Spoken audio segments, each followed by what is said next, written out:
So hello everyone, once again po, this is Christopher Valdez of marketinggeniussecrets.com, and isa akong online and network marketer, and gumagawa po ako ng mga short training videos at mga review ng mga digital products and softwares na maaari nating magamit sa pagmamarket upang sa ganon makapag-save po tayo ng maraming oras and effort para sa pagpapalago ng ating home-based business.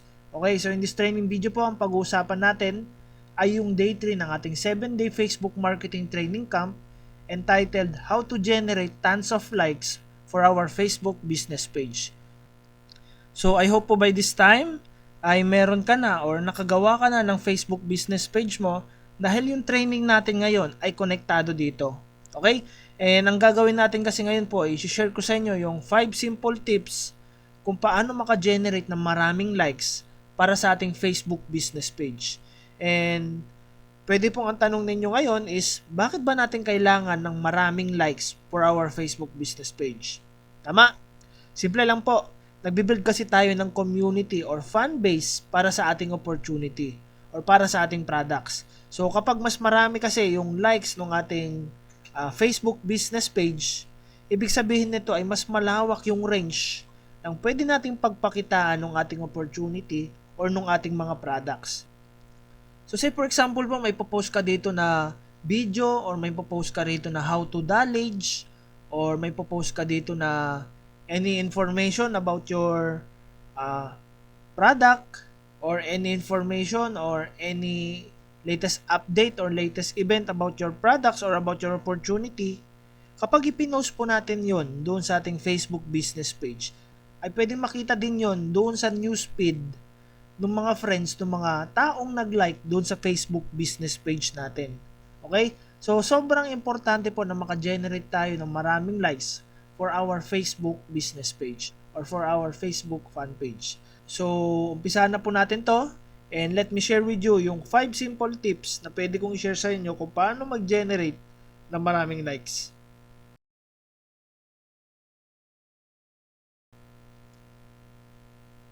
So sa ngayon, nandito tayo sa aking Facebook personal account, no? And before ko i-share sa inyo yung unang tip, ay pupuntahan muna tayong isang successful na business page para magka-idea kayo kung gaano ka-viral yung mga postings or yung mga value na sinishare nila. Okay? So puntahan natin yung Coca-Cola.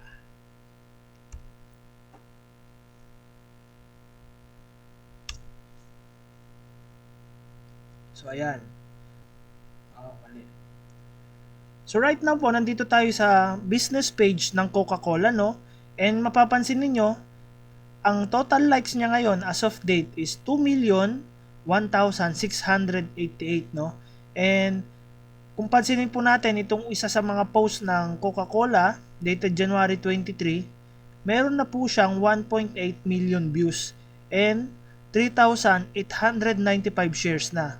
And marami na rin po siyang comment. Okay? So, yan po. 1,275 na siya na comments. So, anong ibig sabihin nito? Ibig sabihin nito, sobrang laki na ng audience ng Coke, no? Na isang post lang nila or isang upload lang nila ng video, ay marami na kagad yung nakakakita nito. Meaning po, yung awareness ng tao about Coke ay mas lalong tumitibay. And mas na-establish na nila tuloy yung idea na once na uminom ng Coke ang isang tao, mas masarap sa pakiramdam tulad ng excited, presko, at marami pang iba, base nga po dito sa hashtag ng Coke, which is taste the feeling. Okay? And kung mapapansin po ninyo,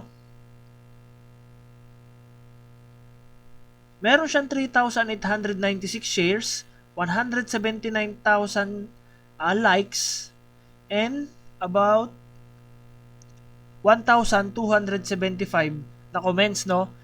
So, ibig sabihin po nito, yung viral marketing strategy ng Coke is very effective talaga na naipapakita po nila yung anything about Coke doon sa harapan mismo ng lahat ng mga target market nila. Okay? So, could you just imagine po kung ganito na karami yung likes na na-generate mo para sa Facebook business page mo? Okay? Isang post mo lang, marami na kagad yung nakakakita. Tama po? And say for example po, marami kayong events doon sa opportunity nyo. So, pwede rin po ninyong i-share dito yung mga events na yon. So, ito po yung successful business page ng Coca-Cola. So ngayon po, allow me to share sa inyo yung 5 ways on how to generate tons of likes for our Facebook business page. Okay? So ngayon po, nandito tayo sa aking Facebook personal account, no? So yung unang tip po na share ko sa inyo is ito. So mapapansin nyo rito, Chief of Operations ako ng Christopher M. Valdez. And itong Christopher M. Valdez po ay isa doon sa mga business page ko, no? So dito pa lang po, yung mga visitors na nung ating timeline or nung ating Facebook account ay pwede na kagad silang mag-like dito or pwede na sila kagad manood ng video. Okay? So, click natin siya. So, pwede na kagad natin silang may direct doon sa squeeze page natin or pwede na po kagad tayong i-message nila. Okay? And kung i-click po natin ito, mare-redirect tayo doon sa Facebook business page ko, which is yun nga, Christopher M. Valdez. Okay? So, para magawa po natin yon, punta lang ulit tayo doon sa ating personal account and then click po natin tong edit. So, ayan.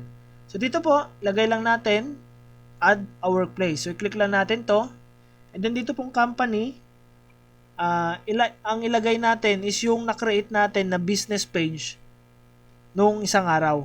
Okay? So, marketing henyo secrets.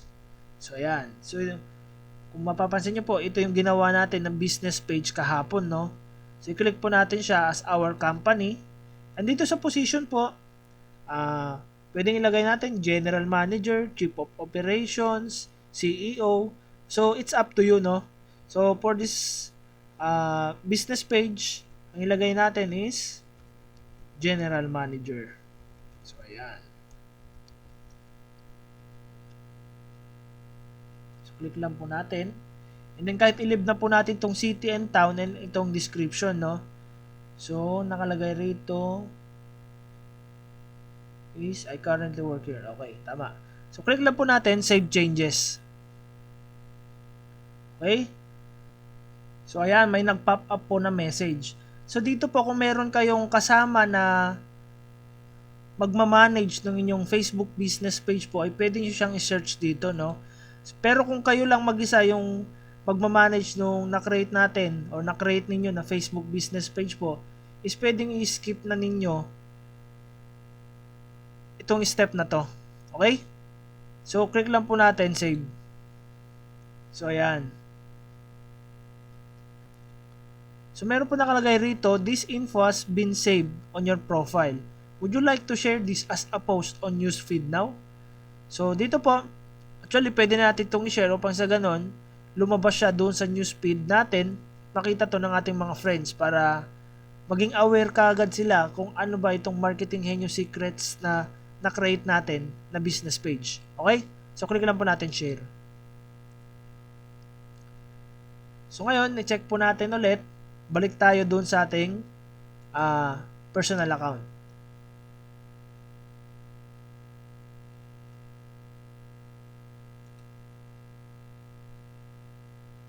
So, ayun. So, dito po, makikita natin kagad na ito na yung na-create natin na business page, no?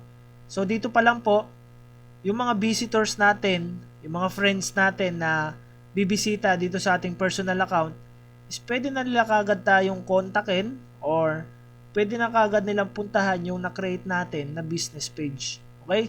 Or pwede rin po kagad na i-like na nila doon yung business page natin. So, ayan po yung tip number 1 na i-share ko sa inyo. So, anyway po pala, meron akong hindi na i-share sa inyo noong day 2, no? Which is kung paano bumalik dun sa ating Facebook business page. Okay? So, kung say for example po, nandito tayo sa ating personal account, para makapunta tayo dun sa ating na-create na business page is, click lang natin tong inverted triangle icon na ito, and then, i-search natin yung pangalan nung na-create natin na business page, which is Marketing Henyo Secrets. So, ayan po siya. Okay? And, para bumalik naman tayo dun sa ating personal account sa Facebook, ganun din po. I-click lang natin to, then, click natin yung pangalan ng ating personal account. So, ayan. So, yung pangalawa po na i-share ko sa inyo kung paano mag-generate ng maraming likes ay ito. So, balikan po natin yung business page natin. Okay? And then, dito po, i-invite natin lahat ng mga friends natin para i-like yung ating business page. Okay? So, para magawa po yun, puntahan lang natin itong invite friends to like this page. So, i-click lang po natin to. And then, mag-a-appear dito yung lahat ng mga friends natin sa ating personal account and pwede natin silang lahat i-invite para i-like yung ating business page. Okay? So, click lang po natin itong invite. So, lahat po ito, pwede natin i-click para maimbitahan natin to like our Facebook business page. So, kung i-click po natin itong invite na ito, mag-a-appear po yan doon sa notifications nila na ini-invite natin sila para i-like yung ating Facebook business page. Okay? So, ayan po yung second tip na may share ko sa inyo. So, kung marami po kayong mga friends, invite nyo po silang lahat upang sa ganon, maka-generate tayo ng maraming likes para sa ating business account or Facebook business page. Okay? So, ayun po yung pangalawang strategy. So, yung pangatlong strategy naman ay ito. So, kopyahin po natin yung URL o yung link ng ating Facebook business page. Okay? And then, puntahan po natin ulit yung ating personal account.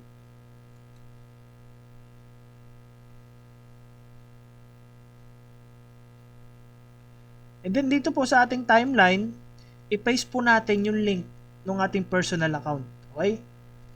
So, Control B lang po or right click, then click natin yung face. Okay?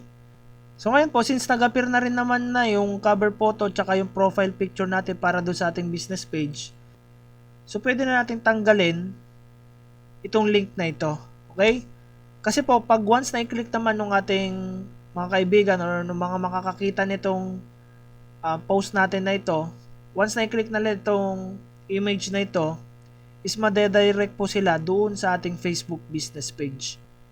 And then maglagay po tayo ng kaunting message and a little of kung ano yung benefit na makukuha nila once na i-like nila itong business page natin, and a little of call to action kung ano yung susunod na gagawin nila para ma-like nila itong ating Facebook business page. Okay? So, ilagay natin parang ganito na lang. Hello FB friends.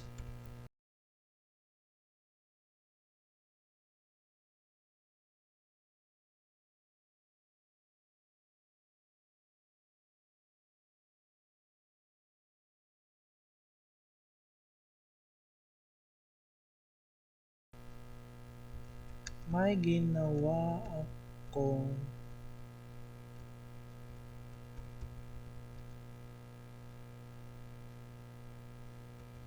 Facebook business page and your secrets. So, yan. And then, click po natin post. Okay? Para makita po to ng ating mga friends. Para makita po to doon sa timeline ng ating mga kaibigan. Okay? So, click lang po natin post. So, ayan. So, ayan po yung tip number 3 na may share ko sa inyo, no? And tip number 4, i-add natin yung mga nagre-request sa atin as friend, then i-message natin sila. Okay? So, dito po, yung icon na to, click natin itong friend request na icon. And then dito po, i-confirm po natin yung mga nag-friend request sa atin. Okay? And then, tulad ng sabi ko, i-message natin sila. So, click po natin confirm, okay? So, ayan. Confirm. Anyway po pala, isang tip lang din, kung i-accept po natin yung friend request ng mga kaibigan natin, I do suggest po, wag bultuhan wag maramihan. Or say for example po, mag-a-add din kayo, magsi-search kayo ng mga friends na i-add ninyo, wag nyo pong i-invite lahat ng kakilala at mga mutual friends ninyo ng isang araw. Okay? I suggest po, wag nyo gawin yon kasi baka i-block kayo ng Facebook. I-block niya po yung personal account ninyo. Okay? And I suggest po na random lang kayo mag-add ng friends at mag-accept ng mga friends. So, say for example po, kunyari, today, pwedeng 5 lang yung i-add ninyo or i-accept ninyo. And then, bukas po, 4 naman yung i-accept ninyo at i-add ninyo. and then on the following day 7, and on the following day siyam, and then on the following day ulit 5. So ganun po. So dapat po hindi isang bagsakan or hindi bultuhan yung pag-add natin. Upang sa ganun po hindi i-block yung ating Facebook account. Okay? So say for example po, dito sa training na to, meron tayong in-add na 6, no? So, kunwari, itong si Christine, i-message natin siya para i-like niya yung ating Facebook business page. Okay? So, ito po, click natin message. So, ayan. Anyway, another tip po na may share ko sa inyo dito, I do suggest na kapag may message natin siya, make sure na hindi siya spammy ha. Ibig ko sabihin po, wag mo muna siyang alokin ng negosyo mo, or wag mo muna siyang bentahan ng products mo, or wag mo munang i-present kung ano man yung opportunity mo. Okay po? Remember that people buy or people join you because they trust and believe in you. Kaya para magawa ito, kailangan mag-build ka muna ng rapport, mag-build ka muna ng relationship sa kanila. Okay? So, i-message na po natin si Ma'am Christine. So, hello Christine. Magka-kwentuhan tayo. Then click po natin enter. So, ayan po. So, dito po, mapapansin nyo, hindi muna tayo nagalok ng opportunity natin. Hindi muna natin pinresent kung ano man yung product natin. And dito po mapapansin niyo nag-build muna tayo ng rapport and relationship sa kanila. And at the same time, in-invite natin sila o in-invite natin siya to like our Facebook business page. Okay? So, hello Christine, kamusta ka? For sure, okay ka ngayon. Kung may free time ka, pwede tayong magkakwentuhan sa kung ano ang pinagkakabalahan mo. Anyway, meron ka bang Facebook fan page? Kung meron man, gusto ko sanang makita para ma-review ko at ma-like ko din. Meron din akong Facebook fan page. Kung may time ka, pwede mo siyang mabisita sa link na ito. So once na i-click po nila yung link na to, mapupunta sila dun sa business page natin. Tama? And thank you and God bless always. Looking forward na magkakwentuhan tayo in the future. So, ayun po. Nag-build muna tayong report and at the same time, shinare natin yung link ng ating business page para may like nila. So, in this manner po, hindi tayo nag-spam sa kanya and at the same time, nakuha natin yung awareness niya about dito sa business page natin kung ano man yung benefit na makukuha niya once na i-like niya ito or once na i-follow niya. Okay? So ito po yung fourth strategy na may share ko sa inyo. So kung mapapansin nyo, itong 4 na strategies na ito ay free. Okay po? And wala siyang bayad. So yung mga ma-generate nyo na likes dito ay mga organic likes po siya. Itong pang-5 tip po na i-share ko sa inyo, kung gusto mo na mas mabilis yung paglaki ng fan base mo or mas mabilis yung pag-generate mo ng maraming likes para sa business page mo, pwede po natin i-promote itong Facebook business page na ito. So para magawa po yon, ang gagawin lang natin is dito sa ating Facebook business page na ito, i-click lang natin itong boost page. Okay? So mapapansin nyo po, promote your page to get more likes. So once na i-click natin ito, may magpa-pop up po na box dito and dito po pwede natin tong i-edit kung anong location lang yung pwede natin gustong i-target and kung ano yung mga particular interest ng mga taong gusto nating mag-like doon sa ating Facebook business page and marami pa pong mga variables dito na pwede nating i-edit. Okay? Anyway po, I will not talk so much about this one kasi meron tayong separate na training video how to create a very engaging Facebook ads. Okay? So, ito po yung pang-5 paraan para sa ganon makapag-generate tayo ng maraming likes. So, bibitinin po muna kita kung paano ba gumawa ng isang engaging and well-targeted na Facebook ads. Para talagang mapili mo lang po kung sino ba talaga yung mga taong gusto mo lang pagpakitaan nung ginawa mo na Facebook ads. It's up to you po kung hanggang magkano yung desired budget mo para ipalike yung Facebook fan page mo or yung Facebook business page mo. Okay?